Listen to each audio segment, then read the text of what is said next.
Quiet quitting. So I've been trying to figure out why this is blowing up so much. Like, why is this so popular? Why is everyone talking about this? At first I thought this was people actually doing nothing and still getting paid, like Big Head from Silicon Valley, or they just hang out on the roof of the Hooli building. I get it. You catch on slow, you'll fit right in here.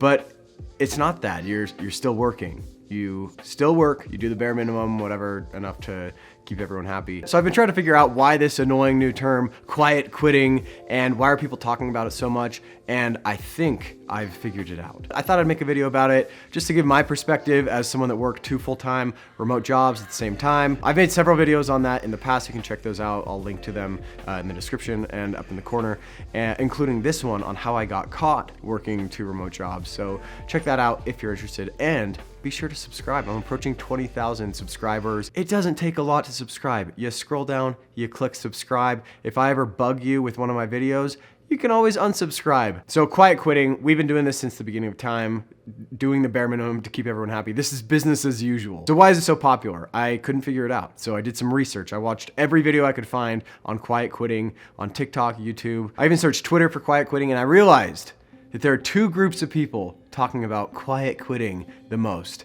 One is young kids on TikTok who are maybe in the workforce for the first time, experiencing their first disappointment after working hard for a company and not getting the raises that they want. And 2 is traditional news outlets. Quiet quitting. Showing up, doing your job, and nothing more.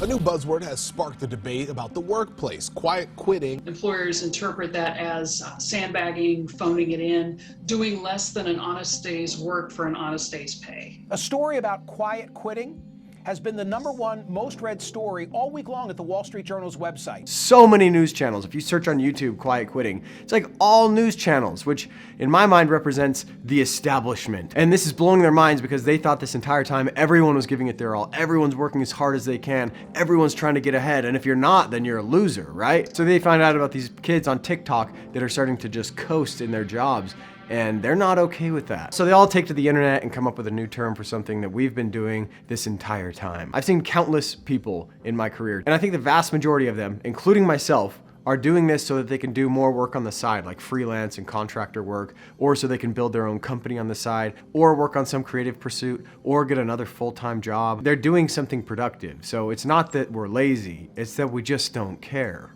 Office Space, anyone? The thing is, Bob, it's not that I'm lazy. It's that I just don't care. Don't care? It's a problem of motivation, all right? Now, if I work my ass off and Initech ships a few extra units, I don't see another dime. So where's the motivation?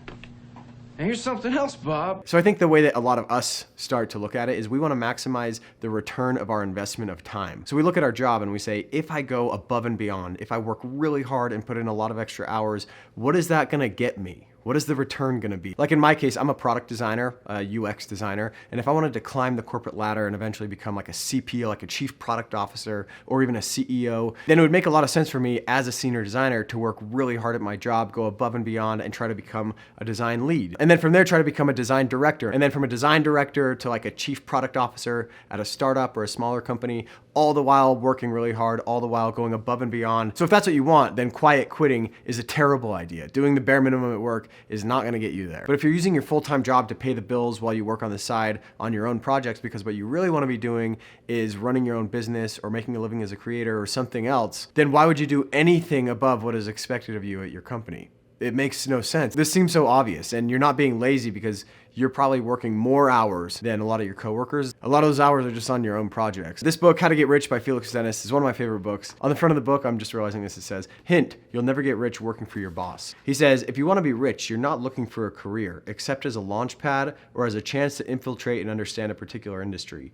A job for the rich in training is merely something to keep you ticking over, to put food on your plate and wine in your glass. So if you want to be rich and you're in the search phase of your life, then get used to one thing. You are not part of a team, although you may have to pretend you are. To put it more politely, you may have to adopt the idea of teamwork for the time being to help yourself understand better how individuals, departments, companies, or industries function. Working for others is a reconnaissance expedition, a means and not an end itself. It's an apprenticeship and not a goal. Team spirit is for losers, financially speaking. It's the glue that binds the losers together. It's the methodology employers use to shackle useful employees to their desks without having to pay them too much. While lives may depend on it, In a few professions like soldiering or firefighting, in commerce it acts as a subtle handicap and a break to ambitious individuals, which in a way is what it's designed to do. In terms of the other side of quiet quitting, would be more of the TikTok kids that work at Starbucks or work at Chick-fil-A. They're complaining about not getting mental health days off or complaining that their company doesn't care about them as a person.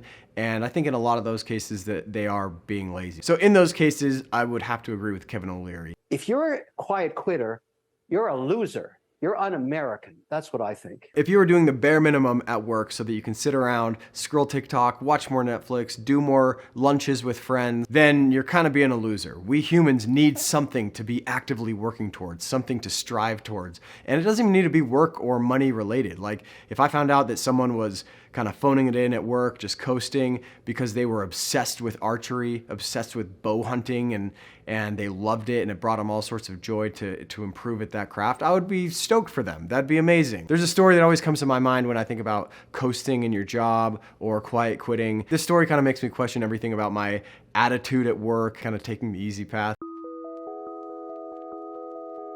In 2008, a young man named Kevin, who recently graduated from Stanford, joined Google in a corp dev position, or corporate development. This is the part of the company that deals with mergers and acquisitions, so they're buying other companies. This is in 2008. The economy crashed, things are not looking good. So Kevin's boss told him, hey, things are pretty slow right now. We're not gonna be doing many deals, not gonna be acquiring many companies, so you can just go golfing. Just hang out. And a lot of us, if we heard that, we would be stoked. We'd be like, man, I'm gonna get paid a full-time salary to just go play golf.